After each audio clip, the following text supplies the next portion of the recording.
record. Yay. Hi, Amy. I'm going to go ahead and mute you, but I will unmute you if you come up with a question later.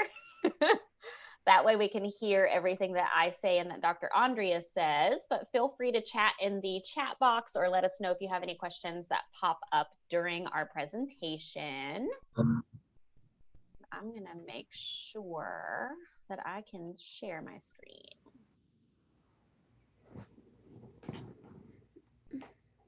Perfect. All right. Andrea, can you see that whole thing? Yep. Perfect. Yay! All right. I know a few people will probably come on a little bit after 7, and that's totally fine, but we're going to go ahead and get started just so we can respect everyone's time and get all of the content in, because I think Dr. Andrea can probably agree with me when we say urinary incontinence is probably like the top talked about thing in the pelvic PT realm when it comes to what is it, why does it happen, and all the things. But for me, it's always kind of a frustrating thing too, because so many people don't know that you don't have to live with it. And so I'm excited to kind of break down some of those barriers hopefully tonight and give you some information about it. But thank you everyone that is here live, or if you're not live, thank you for watching the replay. Super excited for you to join us, and thank you for coming and like hanging out with us on a Monday night to learn about urinary incontinence. We're going to go through this presentation. I always put like slides down for these things because, as everyone that knows me will say, I will literally go down every rabbit hole and I'll keep you here for like 16 hours, and I have to be really cautious about that. So I have slides, don't worry. And I am Dr. Kaylee, and I'm super excited again to be here. I'm the owner and founder of Down There Docs, which actually is a branch out of what Fem Empowerment and Advocacy is. And that is a business company name that I created with really the mindset of empowering and advocating for women who are suffering with pelvic floor dysfunction. And again, the FEM, F-E-M-M-E, is fierce, empowered, motivated, and meaningful. And that means a lot to me. But I was really lucky in 2020 to be able to bring Dr. Andrea on and start Down There Docs, which is the name we go by now in Tampa Bay, to be able to expand this to so many more. And the mission of the company is the same. And I think that Andrea and I can probably really have the same mission per se, but I think we also have our own like individual missions, which is kind of cool because I think that everyone is different and each clinician has a beautiful thing to offer. And the whole mission of the company of Down There Docs is to eliminate shame and guilt around pelvic floor dysfunction. And a personal mission of mine is really just to be an open space for women to talk about these things and to not be afraid saying, hey, this is what's happening. This is what I'm going through. Is there help for that? And if so, where do I find it? And I have a passion for really just being a voice for the silent sufferers, because I've had urinary incontinence, I've had pain with sex, I've had a lot of pelvic floor dysfunction. And I think that, being on both ends of the table really allows me to be able to speak for that client, but also speak for myself, because I didn't know how to speak up then. And so now knowing that's really cool. But I live in Seminole. I treat people from all over the world with telehealth, but mostly in St. Petersburg, Florida. I have a husband who's a real estate agent in the area, totally different, pretty much totally different careers, which is always interesting and entertaining, never boring. And we have the cutest dog in the world. I am very biased about that. Andrea and I might fight over that, but it is what it is, right? But super excited. And as far as hobbies, I love to cook. I love to read. I love to read anything. I read research for fun. It's really a nerdy thing of mine. I can't help it. And I love to do anything outside. And again, I'm just super excited to talk to you all about incontinence and kind of what it is.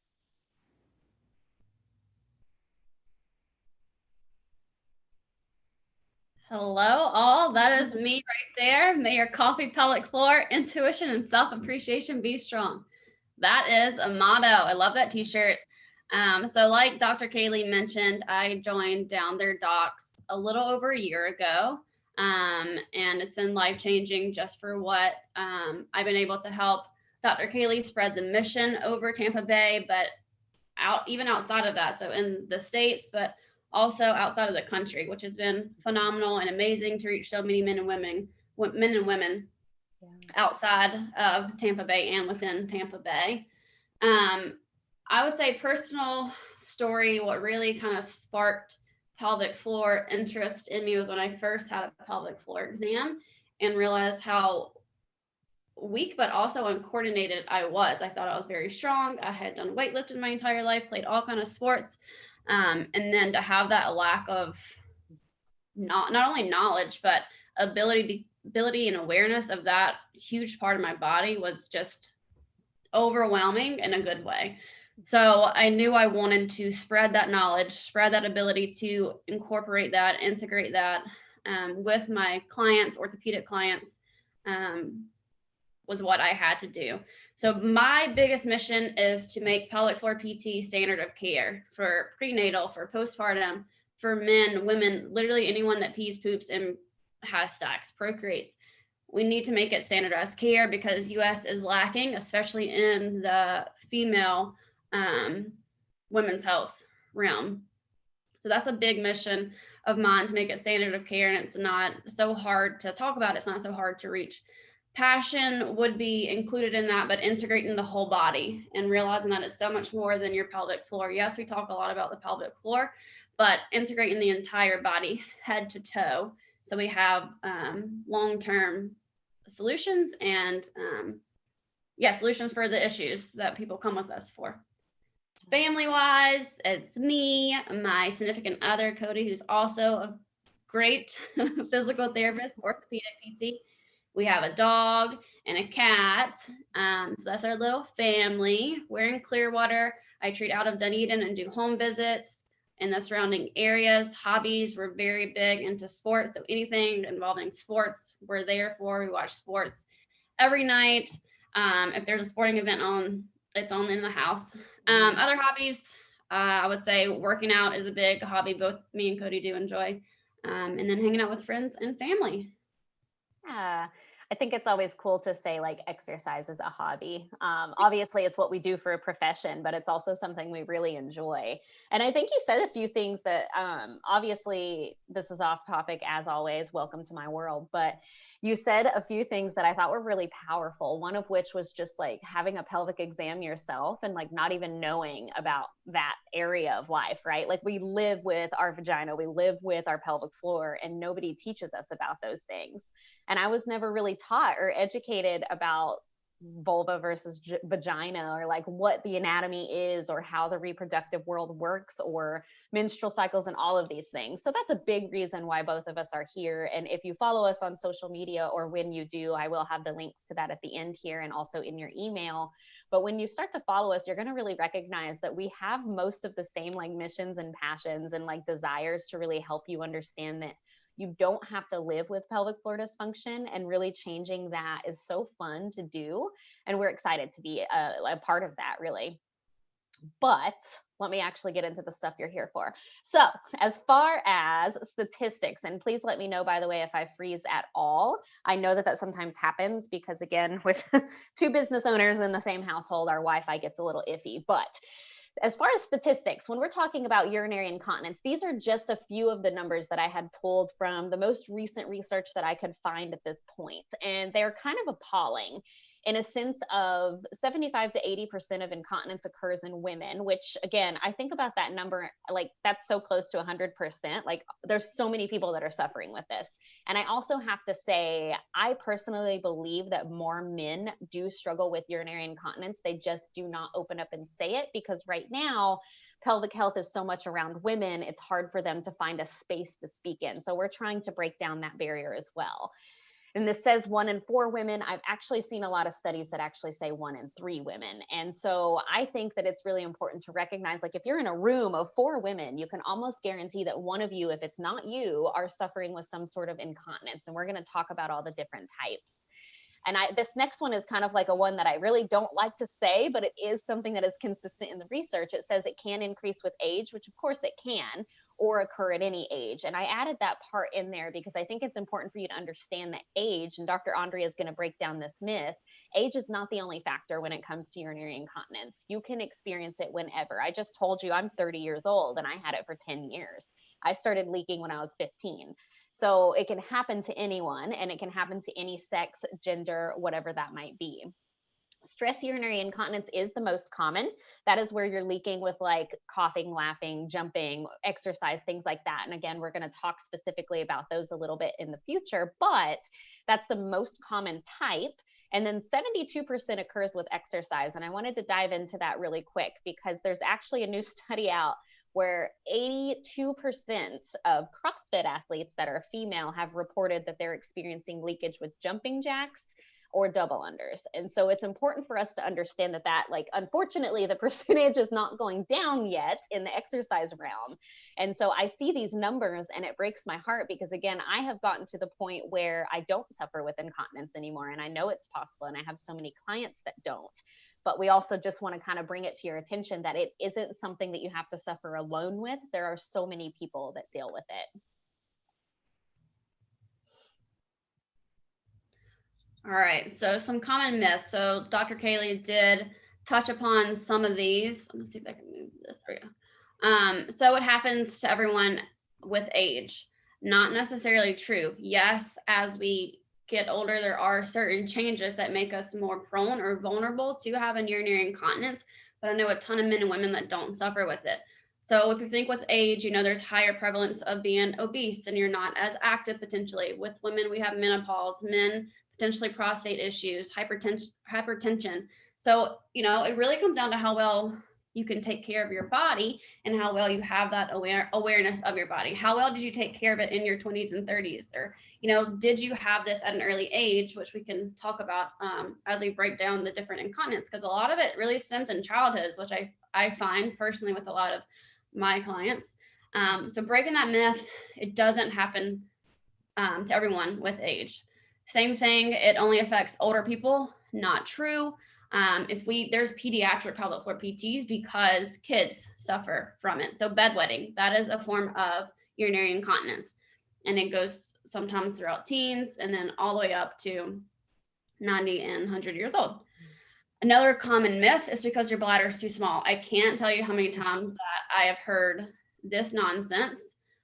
Everyone's bladder is supposed to feel, it should be able to feel. Yes, there are some cases where there is abnormality with the bladder, so it is a little bit smaller. So these people are more prone to potentially overactive bladder and some other conditions.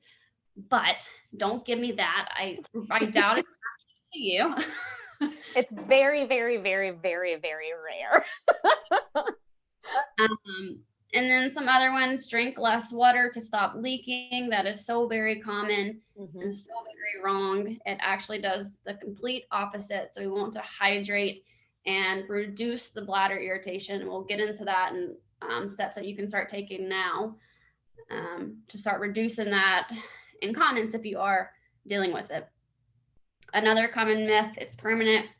We're both testaments to say that it's not. We've had plenty of client success stories that it's not permanent. And heck, I've had some people that have gotten better after the eval. We made a small change and they were leak free after the evaluation. And then the last one is really irritates me again, but it's because my pelvic floor is weak. I often find that it's the complete opposite. If I had to do a percentage, I would say 60% or more of my clients that I evaluate have an overactive or non-relaxing pelvic floor, or it's simply just uncoordinated. I really rarely find that it's a weakness issue. I don't like using that word. It's usually just uncoordinated and kind of on vacation and just needs to wake up. Those are the common myths. I want to say, I feel like I had maybe something else or maybe some more facts, if you don't mind me dropping some of that in there. Go for it. Okay. So we did mention about women it being common, but also men it is common, but definitely underreported. But the stats kind of go 1 in 3 men, which is still a ton of men that are incontinent. And typically we do see that line up with prostate issues. We can have temporary symptoms with urinary incontinence, which we'll get into that. I'll cover that a little bit with the types of incontinence. Constipation can make it worse. So I see that oftentimes, especially with chronic constipation, even again, stemming into someone's childhood. So those two are very highly correlated, constipation and urinary incontinence. You can train the bladder. So we'll get into that. Again, tips and tricks. Bladder is a muscle, detrusor muscle. So we can train it. We can make changes based off of that. And overall, exercise can help. So, and that's our expertise. Those are the big myths, facts. So Dr. Kaylee, if you want to add anything there. Go for it. Yeah, I want to throw in that one of the biggest myths that I hear, and I know you can agree with me here, is that Kegels fix it. That is not like the one thing that we need you to do. And we're going to talk about that. You're going to notice that like Kegels are not even in our slide where we're talking about things that you can do.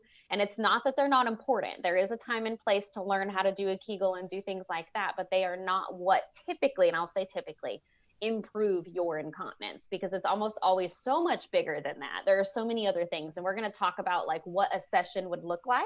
And this will help you choose a PT and help you find one so that you know that they are looking at all of the things that they should be to help you out fully.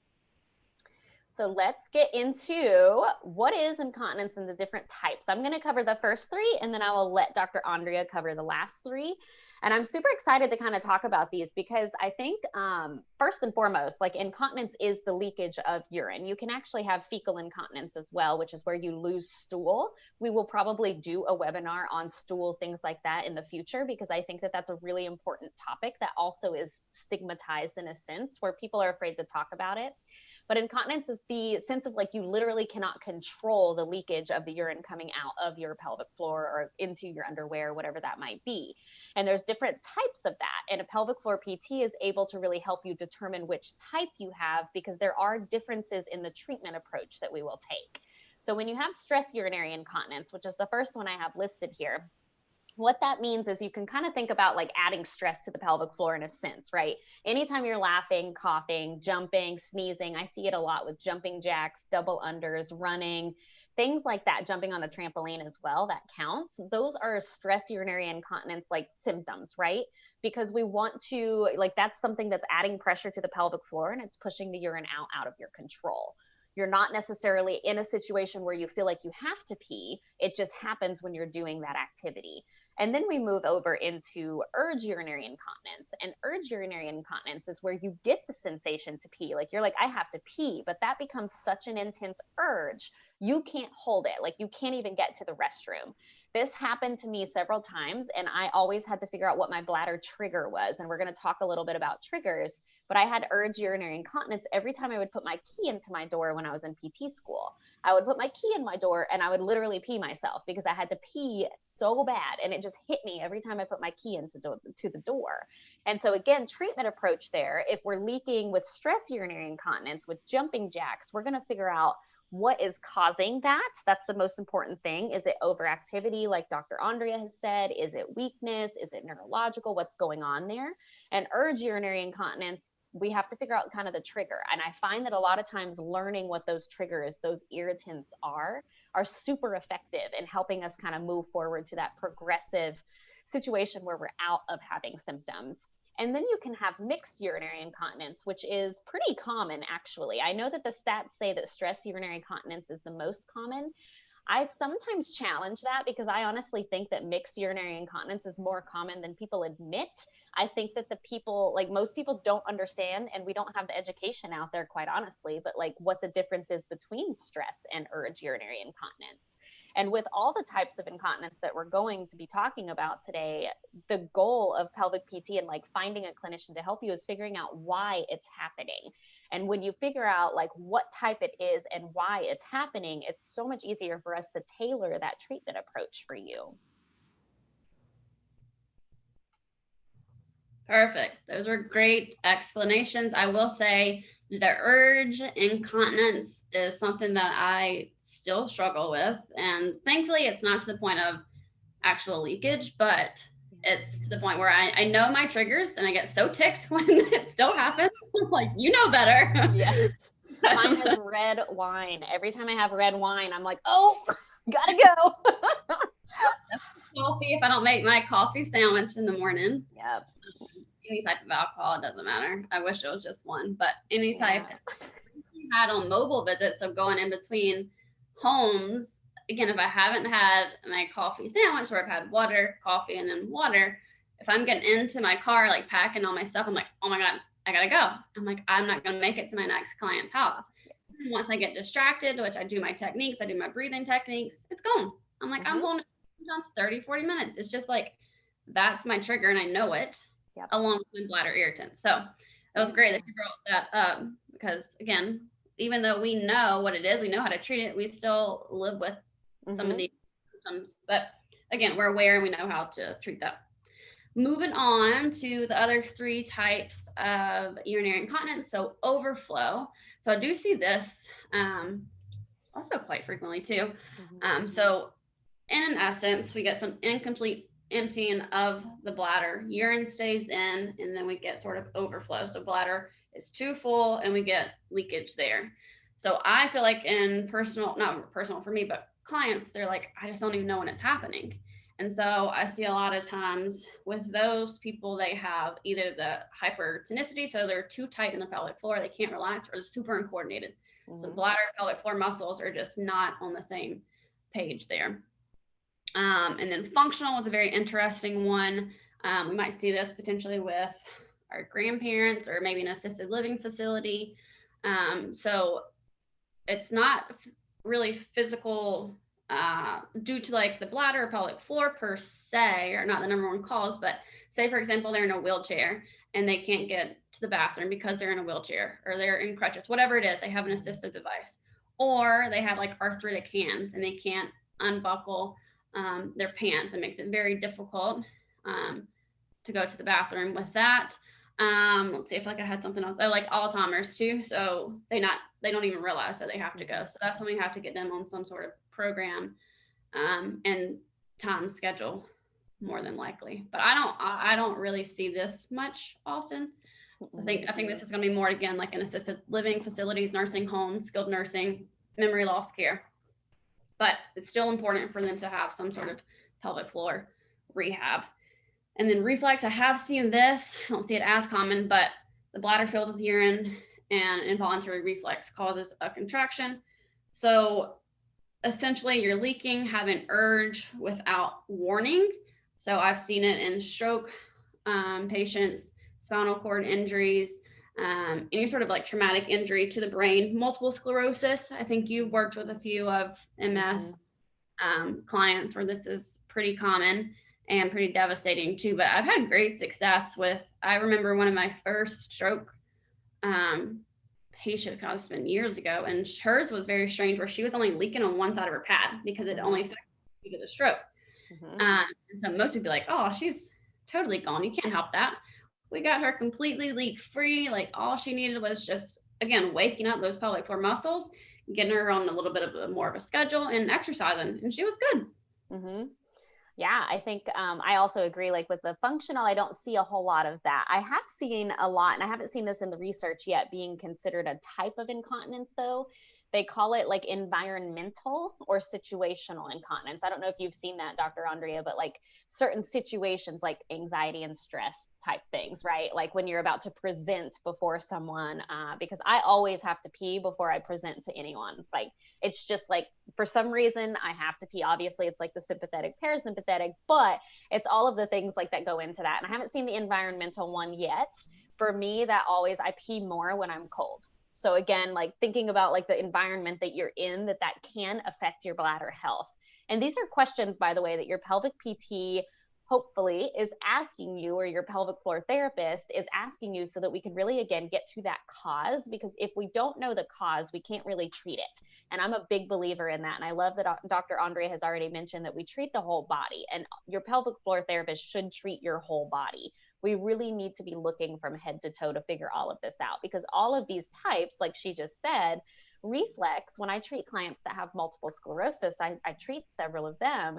I can't just focus on like Kegels, right? Like I have to be able to do that in a balanced activity, because they're going to be leaking in standing, sitting, hands and knees, moving to pick up their kids, and different types of situations. So we have to be able to tailor your program around all of those things. Go ahead. Yes, please. So I don't know if this was under the same umbrella as your situational environmental, but temporary loss, which if we think about situations like this, so medication, which we'll go into right here. So if we're, trial and error medication, you never had incontinence, and then you're on medication, you have incontinence, then that would be more, I think, in that umbrella of temporary. So something is affecting a terrible side effect of the medication.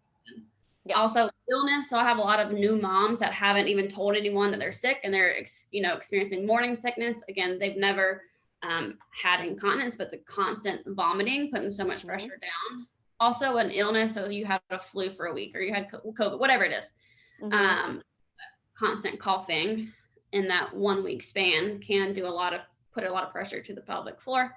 And then both of us touched on it, but drinking. So if someone did a Yep. lot of drinking, I had tons of friends back in school that they would pee themselves in the middle of the night and had no idea that even happened.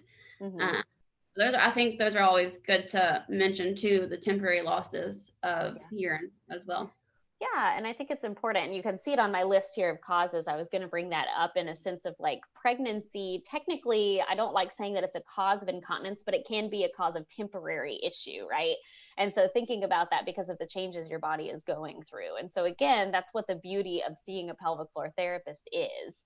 I just noticed, by the way, the Canva template that I use still has this. We are not biotin benefits. I am not supporting any of that. So let's just ignore that. But anyways, going on to this slide, and I hope you guys like my background. I'm pretty creative with these things.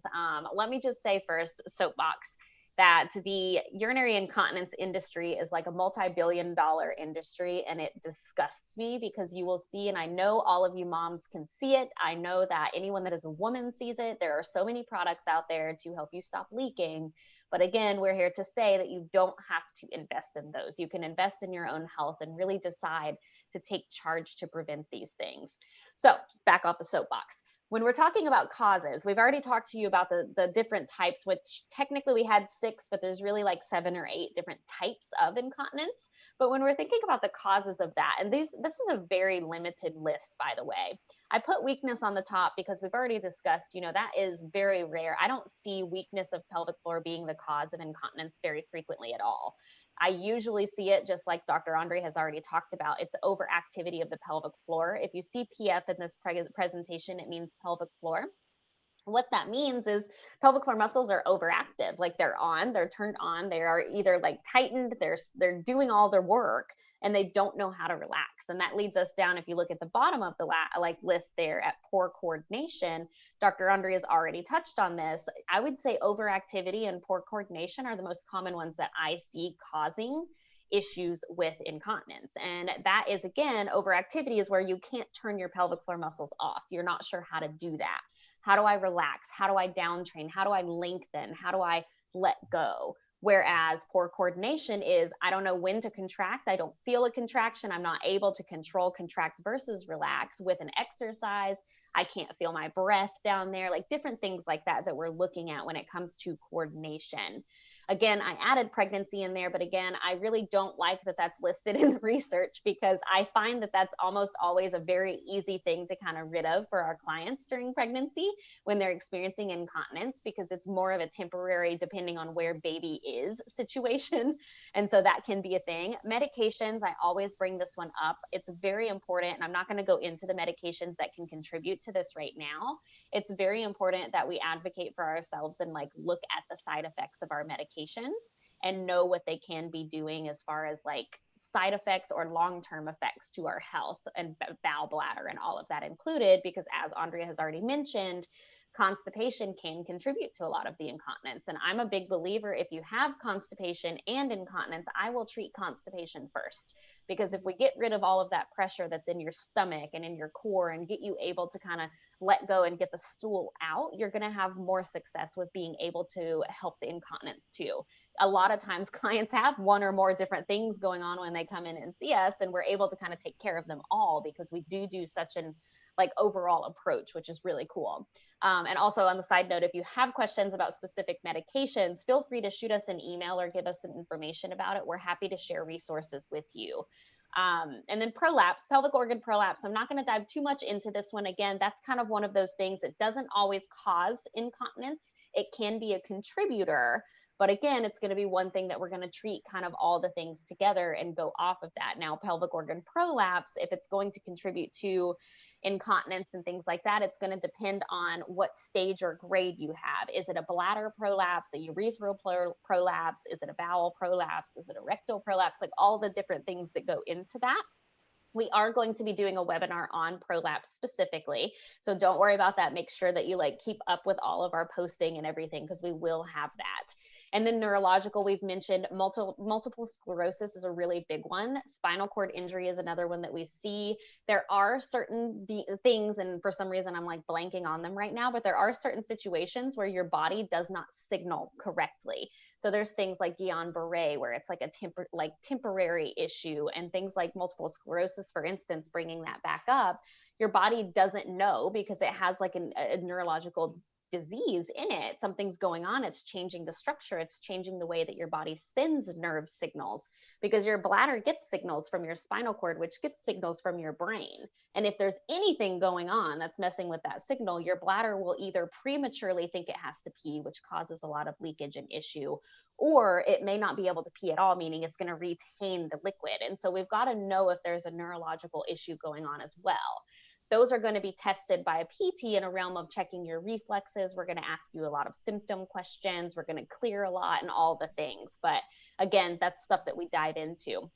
And I would say illness should be added on here. I love that, like Andrea had brought this up, temporary illness. I will say that I deal with more, I don't quite know why, but I do deal with more of an issue with my urge incontinence when I'm on my menstrual cycle. And that is not that's not an illness per se, but it's a temporary thing, because I only do it like 3 to 4 days out of my month, right? And so like being mindful about, again, paying attention, when is this happening and what am I doing every time it happens? Is there something that's consistent here? And so be mindful about those things. And I put infection in here, urinary tract infections, bladder infections. Again, typically, unless they are a chronic situation, typically those are going to be a temporary thing. However, they can contribute to some issues with incontinence. And those are things, again, that can be helped. But most of the time with your pelvic PT, we're going to be dealing with, we can go through and help you figure out the cause of each of these. But as far as treatment, weakness, overactivity of the pelvic floor, and poor coordination are going to be one of the most important things that we're going to be looking for. Anything else to add to causes? I would say menopause is another common one that we see, perimenopause. Oh, and you mentioned prostate as well for men, enlarged prostate. Mm-hmm. Yep, I would say that. Yeah, other than that, those are the main causes that I see. Yeah, awesome. All right, and then the pelvic floor therapy role. So we are your best option. I always have to put typically, like obviously I know we are, but and you know, worst case scenario, we're not going to hurt. I tell you that. It's not going to make anything worse. That's what I tell every single one that, especially is nervous or skeptical about it. They've had it for years and years. They've been told that surgery is their best option. I'm like, what's the worst that this is going to do? You're going to move better. You're going to feel better. And you're going to learn about your body. And like, I promise you, every single client that comes into an eval with me is like, I didn't know that at least 3 things. Yeah. Like, it's amazing. And I love it. And I think that that's so important. It really is. And honestly, there's so much research. And I say typically because, again, if it's something that's like a medication issue or a neurological issue. And I feel like there should be a psychosocial like aspect in the causes, you know what I mean? Because if it's something like that, pelvic floor PT, just like Andrea said, we're going to be able to rule out all the other things that we can rule out. And then we will be able to like narrow it down to that one cause. And I think that's the cool thing about what we do. Mm-hmm. Yeah. And then, you know, mentioning that too, that made me think of a client, but having that multidisciplinary approach too. So we're not the end all be all by any means, but let's say someone is incontinent and they're also struggling with pain with sex or, you know, difficulty reaching an orgasm. Okay. So yes. So I have one person right now I can think of that we've cleared everything from a musculoskeletal standpoint. They're no longer having any pain. There's no more incontinence, but there's still psychosocial issues going on. So being on board with a mental health counselor, a sex therapist, functional medicine, you know, having a great gyno in her back pocket. So having a whole team approach is huge. Yes. So yes, thank you for bringing that up because that is a big part too. Yeah. And I think it's really important. And I tell clients and even clinicians this all the time, like we are never you should never see clinicians that say they can treat everything. Like, we know what our scope of practice is. It's different than a gynecologist's scope of practice. It's different than a chiropractor's scope of practice. And what we're all doing is within our scope to figure out what is causing your problem so that we can really help you. And I will say the majority, and I'm sure Andrea can agree with me on this, of urinary incontinence can be helped with pelvic PT. And I say that again because the majority of our clients are active or moms, new moms, currently pregnant. And if you're men, you are trying to prevent surgeries and things like that. So we may not, be the end all be all in a sense of getting you to 100%, but I think 98% is pretty dang good. And so being able to at least getting you functional and doing the things that you want. And again, like similar to you, I always have clients pop up. I have one client who only leaks when she lifts her child from the floor. And so like the only time that ever happens now, she hasn't, like I saw her like a year ago. I just saw her again recently is why it came to my mind. She didn't leak at all until she became pregnant again. And so we went back into this like conversation of having the education there. But again, she didn't necessarily get to the point where she was like, I never had the issue again. But the cool thing is that she has so many tools in her pocket now. She knows what to do. She knows what's happening. She knows why it's happening. And she has the exercises and the programming and the access to a pelvic PT to be able to help with that. So just know too that we are not just giving you like Kegels and exercises and things like that. We're really trying to build a village around you to help you fully because you deserve that. And I'll say one more thing. Yeah. Give you everything and support you with that village, but you also have to be willing to put in the work and change as well. And we'll go into those tips and tricks as well, because it can be very frustrating when we get 135% and then we get little in return. Yes, shameless plug, but it's so true. It's so true. And I tell people too, like, you only see us a limited amount of time. We don't live with you 24/7. Like, you have to be able to put in the work as well. And I think that that's really important. And I can 100% vouch for the fact that I didn't initially when I started my own pelvic PT. And I noticed the difference when I started to do them. And so I think it's really important that you brought that up. Thank you. Yeah. And so now we're going to talk about, and I put the male in here because, which by the way, shameless plug, that's my husband. But I put the male in here because I do want to make it clear that we do treat men and women. But I wanted to give you an idea of what your first session looks like. And I'm going to kind of walk you through what our sessions look like, but also what you can look for if you are not in Tampa Bay or if you cannot come in and see us and you prefer to see an in-person person. So we do 90-minute full body assessments. Notice that I have that capitalized, full body. You don't come in and we don't have you take your pants off and just do a pelvic assessment. We're looking at how you stand, how you walk, if you are an athlete or if you have a certain movement.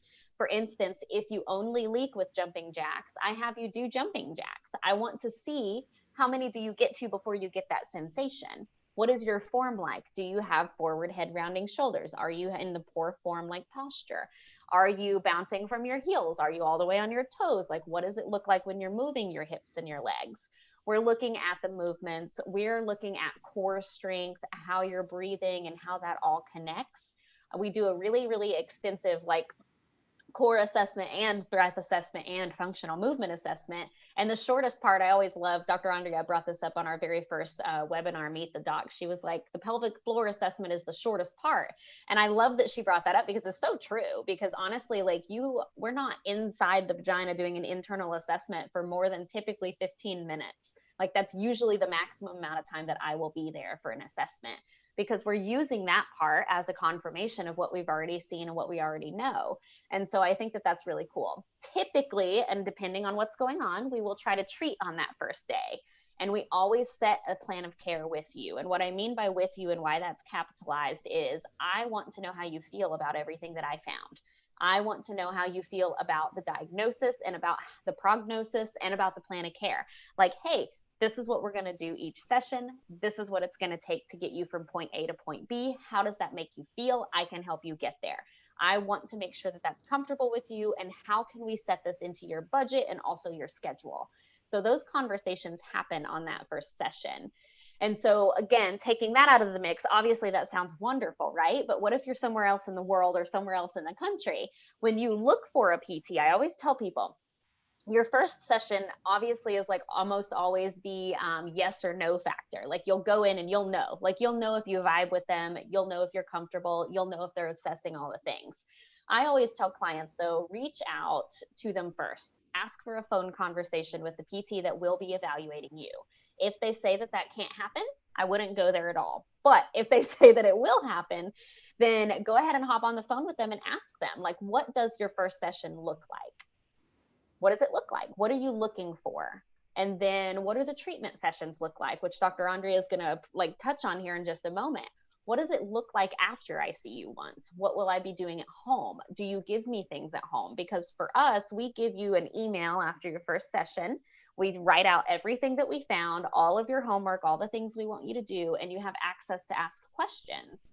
And then you also, again, like have the ability to go through this with us in a way. And we don't, and I know this, I mean this in the nicest way possible, but we don't want to see you all the time. Like we really want to see you and then get you better so that you're doing the things that you desire doing. And so also, how many times do you expect to see me in a week? What's that typically look like for you? So ask those questions to your provider. And then Andrea is going to touch on kind of what those sessions after the eval will look like and add anything that you want to as well for that first session. Yeah. So treatment. So you brought a good point up. So you always interview. We offer the free discovery visit with Dr. Kaylee and myself. So 20-minute chat, we can meet in person if we can make that work, depending if you are in the Tampa Bay region. But also ask, if you're specifically, let's say, coming in with issues in the gym, that person might not be familiar with progressing off of the table. So you want to be sure that they've worked with CrossFitters, they've worked with runners, whatever it is you are specifically trying to get back to, make sure they work with that and they know what the heck they're talking about. It doesn't mean they need to have personal experience per se. Like, I have treat CrossFit athletes, but I've never done CrossFit, but I know the movements, I know what it entails. Same thing with Olympic weightlifting. So making sure that they have a history of that, because that's going to be huge for progression and treatment. So treatment, I am a big manual, so hands-on therapist. So I'm a big believer in like resetting tissue. So again, outside of the pelvic floor, I rarely do internal releases unless it is a pelvic pain client. So endometriosis, again, they're having a very difficult time relaxing the pelvic floor despite verbal cues, despite external stuff. External meaning outside of the pelvic floor.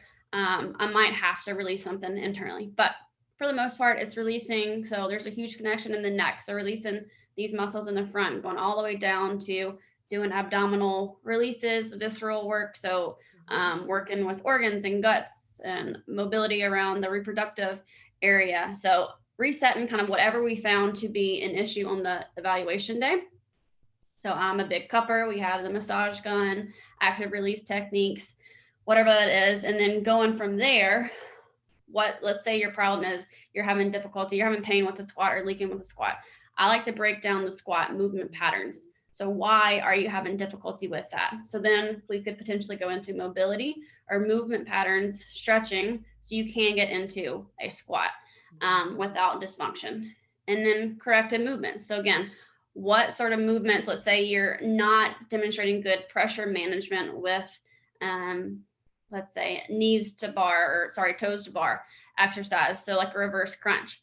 So again, why? Well, let's break that down. Let's get to a part where we're still challenging intra-abdominal pressure. We're still challenging the core. We're still challenging the glutes, but you can meet that demand, but each time just progressing each session. So reset the tissue manual work is usually involved mobility work, AKA stretching, whatever the intention is from the therapist and you, because you have a huge say in it. That's the fun part about these follow-up treatments. And then again, corrective movement patterns. So you're jumping, we need to progress until we're back to doing plyometrics again, without any issue. Yeah. And we also too, like, I love that. And I'm very similar as well. I love that. And I do treat maybe a lot more like pelvic pain and like endo over in the St. Pete area. So sometimes there's a little bit more like internal work. Occasionally we'll do rectal work depending on what's going on with the client, some tailbone mobility, things like that. But very similar: cupping, massage gun, hands-on manual therapy, mobilizations of the joints, teaching you how to functionally move and all of that. And I will also add too that after that, you also have things to do at home that you have to do before we see you again. Because like I mentioned before, we're not the type of like clinic that wants to see you 3 times a week, 2 times a week. It's almost always like, and again, ask the therapist that you're interviewing this, because it's almost never necessary to see you that much unless you're absolutely doing nothing at home. And if you're not doing anything at home, why are you not doing anything at home? And that's a question that we will ask you. So knowing that you have homework and things to be doing at home to continue progressing, the next time you come in, we'll review what questions you have or problems you're having, see how it's going, and then progress upon that. So the sessions are fun. And I always tell people, like, I don't know how people make it like the generic PTs that like have a bad rep for themselves where they just do the same thing all day. I don't know how they do that. I would get so bored. I love like, oh, you're struggling with like a snatch movement. Let's try all these things. You're struggling with running. Let's go do all this eccentric work. So we have some fun stuff that we do, and it's fun for us too, because we want to see you succeed. Like that's the whole goal here, is for you to reach your goal. Like honestly, I tell clients this every day. Every time I do like a first session is like, my goals don't matter in this mess. Yours matter. Like I want you to tell me exactly what you want to do, like exactly what you want to be able to do. Then we will come back together. We will reassess. And at that point, do you have a new goal for me that I can help you with now once we reach that? And so that's always the cool thing too, is reassessing and like seeing the progress. I don't know what that background was, by the way, but I think it was a thermometer.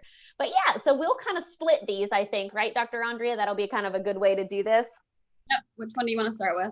I'll start with the bladder triggers. So I'll just go for the first two, and you can do the last two if you'd like, or we can bounce off and on. I'll do the first two. We'll just go there.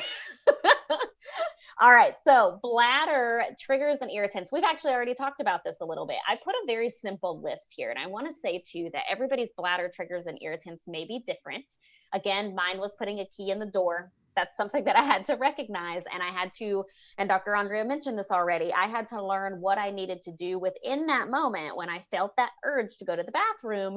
What do I need to do to distract myself? And so I would always call my mother. I know that sounds strange, but I would call my mom, I'd get distracted, and now I don't have that urge anymore. It went away, which is great. I also don't have a key for my door, so I don't know how that would work if I have a real key, because I have like one of those press codes. But anyways, so triggers and things that we're looking at. Andrea's already mentioned the caffeine. Coffee is a trigger for many people. So when clients come in and they say that they're experiencing incontinence, and they're experiencing incontinence throughout the day, not necessarily in the morning or at night, I'm looking to see, what are you drinking first thing in the morning? And if they're drinking 3 or 4 cups of coffee without any water in between at all, I'm going to suggest something like Andrea's mentioned, a coffee sandwich, which is pretty much you drink a little bit of water, you drink a little bit of coffee, you drink a little bit of water. And I like to kind of modify that depending on the client. So I'm not a huge, for me, it doesn't work to drink like 8 ounces of water and then a cup of coffee and then 8 ounces of water, because then I pee like 65 times. But for me, what I found the sweet spot is I drink about 4 ounces of water, I drink my cup of coffee, and then I will drink 4 ounces of water after that. And that really, really helps. So for me, again, that's what helps. For some clients, that doesn't help. We have to change up the amount. We have to change up the time of day. So we do that. Alcohol, we've both mentioned, for us, it is a trigger for us. It's a trigger for many people. People like to joke about the break the seal. There's some truth to that. When you drink alcohol, it is a bladder irritant. And what happens is your bladder has like cilia. They're like little hair-like things inside of it. When they are full or filled up with things that technically dehydrate it, which are these triggers, it's going to think that it has to pee, and it's going to get that urge a lot sooner than it typically should. Whether like otherwise, if you drink a lot of water, that's pure water, you're hydrating the bladder, which Andrea already broke down that myth. Drinking more water when you have incontinence will actually probably improve the incontinence, because now you're hydrating versus dehydrating. Hope that makes sense. But we have found also that tomato sauces can be a trigger, sugars, dairy, running water. I threw that one in there because that can definitely be a trigger for a lot of things. Carbonated drinks, unfortunately, something like LaCroix for me is a big one. And so I have to be really cautious about my sparkling water that I'm drinking, because I love, which by the way, if you guys have not tried the limoncello LaCroix flavor, you are missing out. That stuff is my jam. I drink it all the time, but I shouldn't, because it's a bladder irritant for me. And dehydration, again, we've already touched on that. And I want to add to something that just popped in my head this morning that I wanted to mention is peeing in the shower can actually be a pretty big trigger for a lot of women. And so I think too, and men too, but like recognizing the trigger is step one, and something that Dr. Andrea is going to be talking about on that last portion there, where we're talking about ad coordination. When you know what your trigger is, we don't necessarily want you to take it away forever, but let's modify it. Let's add in like the drink sandwich, like alcohol. Try the same thing we talked about with caffeine. What if you have a little bit of water before the glass of wine? What if you have a little bit of water after as well? What if you drink earlier in the day? What if you try a different type of alcohol? Little things like that, and see what works for you and play with it. Because I know it can be super hard and super scary for someone to say, take like coffee out of your diet forever. We both just said we drink coffee and it's a trigger for us. So we've got to figure out a way to allow you to drink what you want to drink without having the incontinence though. And again, that's the whole goal of being able to figure out what works for you. And that's the beauty of finding a therapist like ourselves, because we can really individualize that to you, meaning whatever works for you. I also want to say too, like if you have a job where you're on your feet all day, a lot of these things have to be different. We have to train you to drink coffee and still stand for 12 hours if you're a nurse. Like we have to get you to the point where you're able to do those things, or figure out what your bladder schedule needs to be to improve the function. And then here, all my ladies yell at me about this one, but don't push, strain, or hover. And they don't really, like, I think we all know, hopefully, that pushing or straining to get the urine out is not a good thing. We don't want to do that, because it's just adding too much pressure down in the pelvic floor, and it's not really helping the situation. But the hover is what people get on to me about, because what about public bathrooms? Well, put toilet paper down on the seat or whatever. I actually am known, my friends make fun of me for it, but I carry a roll of toilet paper everywhere I go for that purpose, because I am one that cannot pee standing up. I cannot pee in a squat. I tried to pee in the ocean the other day, like because my husband was like, there's no bathroom, and I just couldn't do it because I can't let my pelvic floor relax. So I'm like, well, what am I supposed to do in this situation, right? So I had to go drive down to a public restroom. I had my toilet paper though, and so everything was fine. But be mindful about those things. And I'm not going to say again, and I'm sure Andrea can agree with me on this, I am not a fan of peeing in like outhouses. So I get it. Sometimes we have to, but then we need to learn tips and tricks on how to breathe properly and allow relaxation in whatever position that is. But I'm not a fan of telling, like when clients say they hover all the time, don't do that if you can help it. So Squatty Potty I've added here. That's an excellent investment. It's only like 25 bucks. They now have some really cute ones, by the way, that match all the things that you want. They're so fancy. They're wonderful. It's a little stool that you put under your toilet. You could put your feet up. I recommend this for clients that have bladder issues as well as bowel issues, because you can move your pelvis. As you can see is the second point there. If you move your pelvis front and back and let your body go side to side before standing up from being done, that can help you allow to fully empty your bladder. And give yourself time. I see this in my moms all the time. You're trying to rush pee. You're trying to pee so fast because baby's got a knife or whatever is going on. Like they're running around like crazy people. And I understand that, but if we can take 5 seconds, bring the baby into the bathroom with you, sit the baby down on the rug, play with the baby there, sit in your position and try to give yourself 5 more seconds. And I always tell clients, can you take the time to breathe 2 really big, deep breaths while you're on the toilet before standing up? And again, breathe and relax. When you take a breath in, letting go of the tension you're holding in your pelvic floor will be really, really important. Perfect. I want to add one thing for that. So a lot of times we hear ladies or men come in and they Kegel while they're urinating. Oh, yes. Stop doing that. Don't do that. So many infections. Yeah. You need the pelvic floor to completely relax so the bladder can contract and squeeze the urine out. So if the pelvic floor is contracting at the same time, it's going to be a hot mess. We have the discoordination, uncoordination going on there. Yep. Completely relax, breathe. So again, if that's not making sense with the breathing, so that's when you want to come in and see us so we can get the diaphragm and the pelvic floor on the same page. So moving on with the hydration, this is huge. And I feel like I wasn't asking the right question early on. When I started treating pelvic floor, I'd be like, oh, what's your water intake? And it'd be great. And you were still having urge and they were drinking the carbonated waters. Mm-hmm. And so when I asked that, I was like, oh, I had no idea. So pure water. This is not a problem with me. I don't like seltzered water. I think that's disgusting. So I know you won't try the limoncello? No. Oh, you're missing out. Anyways. don't like it. Carbonated beverages don't do it for me, but I get it. They're much, I mean, I guess they can be tastier than pure water. But when you can try pure water, throw a lemon in there, throw some fruit in there. Try not to chug. So there is a great research article out there too describing this. So drinking small amounts of water throughout the day and not just like with the meal, because a lot of people will come in like, oh, I only drink when I eat.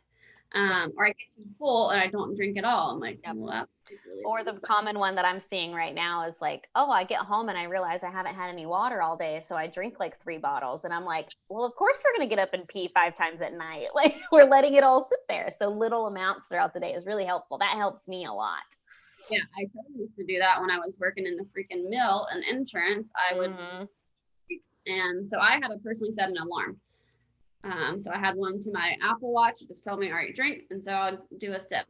So that's super helpful to, again, evenly distribute that throughout the day. If you are having issues with nocturia, so peeing during the night, I would even say if you're under 30, under 40, sleeping throughout the night is still, that's what we're aiming to do. So trying to eliminate, especially the bladder irritants before bed, but, you know, trying to eliminate anything completely around 1 to 2 hours. Again, everyone can vary with that time frame. In conclusion with that, just drink more water. So again, we still have irritants. That's what I tell everyone. It's like, I don't care if you have coffee. If you told me to stop drinking coffee, I'd say bye. I'd laugh in your face. It's like when people say like, stop doing CrossFit or stop running. Like, no, that makes no sense. No. So no, we're not going to tell you to take it out of your diet. Good balance. So all I say is like, make sure pure water is your number one source of fluid throughout the day. And then lastly, so what we are experts again in, trying adding the coordination or the training, the breath, the pelvic floor work into your routine. So kind of knowing that sensation, again, your urge, your triggers, it's going to be huge. Another pre-workout. So for the athletes out there, sometimes they can be big triggers. I see every day I go to the gym, there's seltzered waters that everyone's chugging. I'm like, Yep. You're leaking when you jump. Like, I know, or things like Fit Aid and like all the things. And we're not saying anything bad about them, but let's find a better time for you and your bladder to be drinking the pre-workout and the things. Might not be the best time right before workout. Yep. Do that.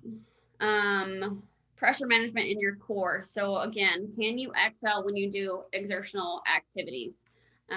What is it like when you breath hold or do a Valsalva maneuver? Where are you distributing that pressure? Is it going through your abdominal wall, aka diastasis? Is it going down into the pelvic floor, aka prolapse? Or is it making pressure onto the bladder and making you incontinent? So being able to pressure manage, a very simple way to start practicing is more exhale or blowing out upon exertion. So again, that's very, very basic. Everyone can be different with that, but seeing how that feels. So let's say if you have a toddler at home or lifting something heavy, make sure you're not holding your breath when you lift that up. Breathing that out, start distributing that pressure evenly. So it's not all going to your spine for low back pain. It's not going to the SI joint, the pelvic floor, or the abdominal wall. And then progressions for jumping and running. So again, jumping, running, it's a single leg plyometric activity. So we have to break that down and making sure you're super coordinated with a single leg squat, a single leg heel raise, whatever, again, that component is, you need to be proficient in all of those regressions so we can progress efficiently. Again, having everything on sync. So, or in sync with one another, from the pelvic floor all the way up to the head, neck, and all the way down to the feet. Breathing mechanics, I feel like I touched on that. And overall, again, pelvic floor is only one piece. We can't get caught up. It's easy to get caught up on the pelvic floor. That's what we obviously are specialized in. That's our niche, but it's so much more than that. The pelvic floor should just be an automatic tool. It should be, automatically kicking in, but oftentimes it's not. And it's usually just a victim of something externally going on. So whether it's a glute imbalance, your foot's not responding too well when you walk, or in a certain part of your gait pattern, whatever it is. I'm not going to get nerdy into it, but knowing that it's so much more than the pelvic floor, we have to, again, consider psychosocial issues that could be playing a role into it, which is huge, into pelvic floor dysfunction, our thought process about it, because there's some people that have, let's say prolapse that are symptomatic, but it doesn't bother them, and other people that are very symptomatic, and it could be life-changing and devastating. So, having these conversations with your clients and your therapist to get on the same page with that, and also looking at dietary, functional medicine, hormones. It's a whole village. It takes a whole village. Yeah. And I love that you brought all of that up. And I think that that's really important, because we can't, again, like, this is a great slide for those of you that are not near enough to like see us in person, but like take this and go and get your evaluation with the pelvic PT that you choose. And do they look at anything else? Because I can't tell you how many clients we get on the phone, and Andrea and I have talked about this before, so I know I'm not the only one. But how many clients come to us, and we're not bashing pelvic PTs at all. We're just trying to change the trajectory for you getting better care, but also for clinicians to understand that they deserve to give better care. Because I can't tell you how many clients we get that come and they say that they've seen a pelvic PT before and all they did was internal work. And again, like, that makes no sense to me. I treat mostly athletes. Like, I'm sorry, I don't want to stay like internally with you all the visit, right? Like, I want to be able to progress you and watch you reach your goals. And so it's important for you to know that these like clinicians, we need to be looking at your breath, your foot, your like neck posture, the way you breathe, the way you're using your core, and all of those pressure mechanics. And like Andrea had said, like tying in the pelvic floor, a lot of times the pelvic floor is just the victim. It's the one like that has no love there, right? Like everything else is adding strain somewhere. So I think that it's just important for you to know, take this, jot down questions from this slide, and then like evaluate whether you got that type of an evaluation. All right. Perfect. So I think actually we've honestly shared this throughout. We've got some cases and things like that, and we both share these on social media as well. I've shared the one about the lady lifting. I have lots of clients right now that are leaking with double unders. Again, I treat out of a CrossFit gym, so I see a lot of athletes. I have a lot of runners that are leaking. And then what I do again is, we've already taken you through the eval process and the treatment process, and they are all, the cool thing and the whole point of this slide is our current cases. Every single client that I have with urinary incontinence, which right now is probably around the 40% mark, but everyone that I'm treating right now has a different plan of care and a different home program. So all of their exercises are different, because my CrossFit athlete does not have the same goal as my mom, who just wants to have sex and orgasm without leaking. So like being able to know, which by the way is also a thing, and I don't know if that's I don't know even what type of like incontinence they deem that as, but it's like leakage and incontinence with an orgasm. And so it may be temporary or situational, but I have to look into that. But anyways, like being mindful about like each client is different. I know Andrea can say the same. Like, I don't actually think I've ever had a day where I have like the same exercises to the same, like all my clients, which again, it should be like that because everyone is different. But currently I'm treating lots of runners, lots of double unders with leakage, lots of jumping jacks, the sex clients, and then urge incontinence is pretty common right now in my caseload as well.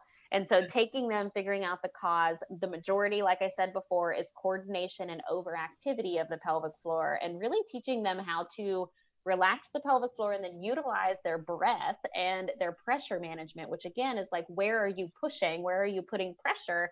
How can I do that more effectively so I'm not adding all of that pressure to the bladder? And that's been really cool because we have a really high success rate with treating urinary incontinence with all of the different types of them. Yeah.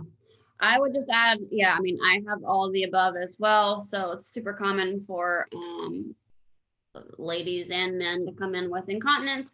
But I would say I have a lot of cesareans right now. It's just in a high incidence rate. I don't know if you're seeing a lot right now. Throughout COVID and the pandemic had cesarean births. So with that, they have a lot of urge incontinence. And some of them, I'll take one outside of the pandemic that we've been working together, and she was seeing another pelvic floor PT for the same issue, but it never got better. It actually got worse because they were just doing internal work and I'm pretty sure Kegels, which she had super overactive pelvic floor and nothing was ever addressed around her cesarean scar. So once I started, reducing scar tissue and working on its adhesions and better core activity, where we talked about bladder irritants and stuff to do while she had that urgent situation, she's fine. So I like to mention that again. Cesarean also benefit hugely from pelvic floor PT. I do see a lot of urgent incontinence with cesareans. But yeah, throughout that, we've mentioned a lot of current cases with that. I think we should throw that into the myth section as well. Like, even though you have a cesarean, you can still have pelvic floor issues and dysfunction. A lot of clients will come to me and say, should I opt for a cesarean because of the pelvic floor issues? And honestly, you may have them as well. And I actually see a higher rate, and Andrea, you may be able to speak to this as well, with urgent incontinence with cesareans. Yep. I see more of that versus the vaginal delivery. By the way, I'm not saying one is better than the other by any means. Please choose what is best for you and your baby and your family. But I want to know, like, I want to demystify the myth of cesareans means we don't have incontinence or bladder issues, because you definitely can, and we see it all the time. But again, it's very treatable. Yeah, absolutely.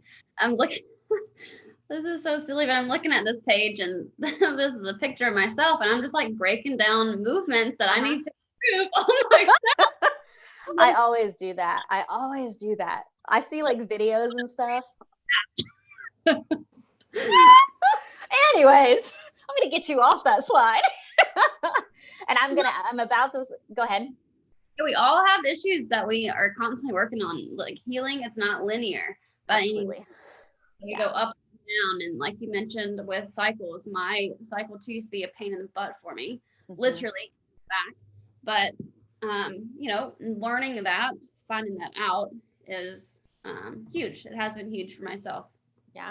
And every woman deserves to know about their bodies and deserves to know that you can be free of a lot of these symptoms. And again, like, what we can do to help you with, we are more than happy to do to help you with. And so definitely reach out.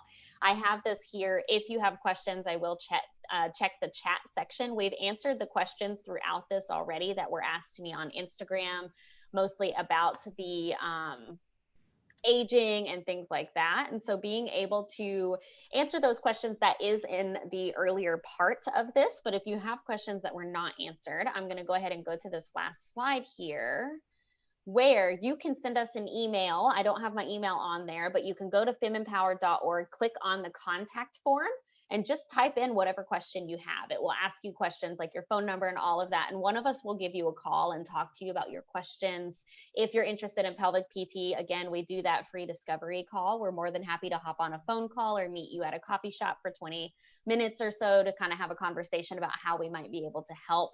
That's our phone number there. And I highly recommend you follow both of us on Instagram. We have way too much fun over there. And we actually have separate accounts, which is really fun for me, because I love seeing, it's kind of funny for me because I'm like, I love seeing what Andrea does. And then I'm like, oh, that's such a good idea. And then I'll do like a spin of it, or I'll use a noise or something that she's used on her reels, or she'll use it. And it's like a really fun way to kind of be able to build our own audience, but really get to more people is what we've kind of recognized, because the whole goal here again is to just help you understand that you deserve better and you deserve the best. And we're here to kind of help you with that. Yeah, absolutely. It's been fun. Yeah. And so all of you that are on live, thank you for joining us. I know a few of you came in a little bit later. Don't worry. As soon as this uploads, I am going to be sending you the replay.